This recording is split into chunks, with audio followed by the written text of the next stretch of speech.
کہ ہم حق کی پیروی کریں، چاہے اس کے ماننے والوں کی تعداد زیادہ ہو یا اس کے ماننے والوں کی تعداد کم۔ حق کی اتباع کرنا ضروری ہے۔ زیادہ تعداد، میجورٹی، بھیڑ بھاڑ کے پیچھے بھاگنا درست۔ بہت سارے لوگ جمہوری دماغ بن جاتا ہے، بہت سارے لوگوں کا دماغ دین کے اندر بھی کیا بن جاتا ہے؟ جمہوری بن جاتا ہے، ڈیموکریٹک دماغ بن جاتا ہے کہ جیسے جمہوریت میں یہ ذہن صبح شام وہی ہے نا، جمہوری نظریہ، تعداد زیادہ ہے تو اس کی حکومت ہے، تعداد زیادہ ہے تو اسی کی چلتی ہے، تعداد زیادہ ہے۔ اس طرح کا جو ماحول جمہوری نظام میں ہوتا ہے، وہ نظام جہاں ہے وہاں ہے۔ تو جمہوری نظام اللہ تعالیٰ کے دین میں کوئی فالو کرنے کی کوشش کرے یا اسی نظریے سے سوچے دین کے مسئلے میں، تو اس کا یہ سوچنا غلط ہے۔ حق کے پیچھے چلنا ہے، حق کہاں ہے اس کی تلاش کرنا ہے اور اس کی اتباع کرنی ہے۔ نے حق تلاش کیا، حق کیسے معلوم پڑتا ہے؟ قرآن کی دلیل سے، سنت کی دلیل سے، صحابہ کے مشن سے، صحابہ کے فہم سے، خیر القرون کے عمل سے پتہ چلتا ہے کہ حق کہاں ہے۔ جب وہ حق مل جائے، اب ہم نے تلاش کیا، حق ملتے ملتے ملتے ملا، پتہ چلا کہ اس کے ماننے والے تو 2.5%۔ آج کل یہی تانا دیا جاتا ہے، کہتے تم تو 2.5% ہو، زکوٰۃ سمجھ کر کے نکال دیں گے، تمہاری تعداد تو نمک کے برابر ہے۔ اس طرح سے ہمارے بہت سارے بھائی تانے دیتے۔ معذرت کے ساتھ یہ بات ضمناً آ گئی، میں کم تعداد کی بات کر رہا ہوں۔ آپ نے تلاش کیا، تلاش کرتے کرتے جب حق ملا، قرآن سے سپورٹ، قرآن سے تائید، حدیث سے تائید، صحابہ تابعین کا وہی راستہ، سب تائید مل گئی، پتہ چلا کہ یہی حق ہے۔ اب جب حق پتہ چلا، بھئی کون کون لوگ اس کو ماننے والے؟ تو پورے شہر میں 10-20 لوگ ہیں، 10-5 لوگ ہیں، پوری بستی میں چند لوگ ہیں۔ ارے بھائی اتنی بڑی آبادی، اتنا بڑا شہر، کتنی مسجدیں؟ انگلیوں پہ گنی جا سکتی ہیں مسجدیں، اس سے زیادہ مسجدیں نہیں۔ تو اب ہم یہ نہیں سوچ سکتے کہ یار اتنی چھوٹی تعداد ہے، چند ہی لوگ ہیں، چند ہی مسجدیں ہیں، تو یہ کیسے حق ہو سکتے ہیں؟ سمجھ رہے ہیں کہ نہیں؟ تو نہ تو یہ ہونا چاہیے کہ ہم کم زیادہ پر حق کا معیار بنا لیں، اور نہ یہ درست ہے کہ کم دیکھ کر کے ہم اس کی اتباع نہ کریں، بھیڑ کی طرف، بڑی تعداد کی طرف بھاگیں۔ یہ درست، کم ہو زیادہ ہو، حق کی پیروی کرنا ضروری ہے، چاہے تعداد کم کیوں نہ ہو والوں کی۔ اس سلسلے میں علامہ ابن القیم رحمۃ اللہ علیہ نے، اور ان سے پہلے حضرت فضیل ابن عیاض رحمۃ اللہ علیہ نے، جو سلف کے ائمہ میں سے ایک امام ہیں، وہ بیان کرتے کہتے ہیں علیک بطریق الحق، اچھی طرح سے سننا اس بات کو، علیک بطریق الحق یا الزم طریق الحق ولا تستوحش بقلت السالکین، حق راستے پر چلو، حق کو لازم پکڑو، حق کو لازم پکڑو، ولا تستوحش بقلت السالکین، اس حق پر چلنے والوں کی تعداد کم ہونے سے وحشت اور اجنبیت محسوس مت کرو۔ یہ نہ سوچو کہ یہاں تو چند ہی لوگ ہیں، ان کے ساتھ رہ کے کیا ملے گا، اس سے ان لوگوں سے جڑنے سے کیا ملنے والا ہے، وہ دیکھو اتنی بڑی تعداد، وہ دیکھو اتنی بڑی تعداد۔ نہ، ہمارا کام کیا ہے؟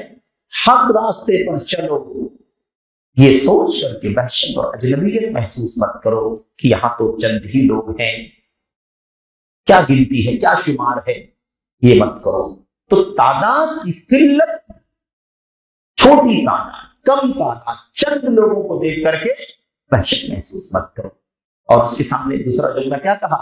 وَلَا تَغْتَرْ وَإِيَّاكَ، وَإِيَّاكَ، دونوں جملے، پہلے میں کیا تھا؟ الزم، لازم پکڑو، علیکا، لازم پکڑو، اور دوسرے میں کیا کہا؟ دوسرے میں کہا وَإِيَّاكَ، اور خبردار، بچ کر کے رہنا باطل سے، باطل سے بچ کر کے رہنا، خبردار رہنا، چوکنا رہنا۔ وَلَا تَغْتَرَّ بِكَثْرَةِ الْحَالِكِينَ، اور ہلاک ہونے والے، برباد ہونے والوں کی بڑی تعداد سے دھوکہ نہیں کرنا، بڑی تعداد سے دھوکہ نہیں کرنا۔ اس راستے پر، اس مشن پر، اس کام پر تو بڑی تعداد جڑی ہوئی ہے کہ نہیں؟ اگر ایسا ہم سوچیں گے تو یہ جمہوریت کا جو نظام ہے وہاں تو ٹھیک ہے، کیونکہ اس کا تو کہہ لیجیے کہ نظام اور اصول ہی ایسا ہے، لیکن اگر وہی ہم دین کے معاملے میں لے آئیں، وہی توحید میں، وہی سنت میں، وہی راہ سلف میں، تو پھر تو معاملہ گڑبڑ ہو جائے گا۔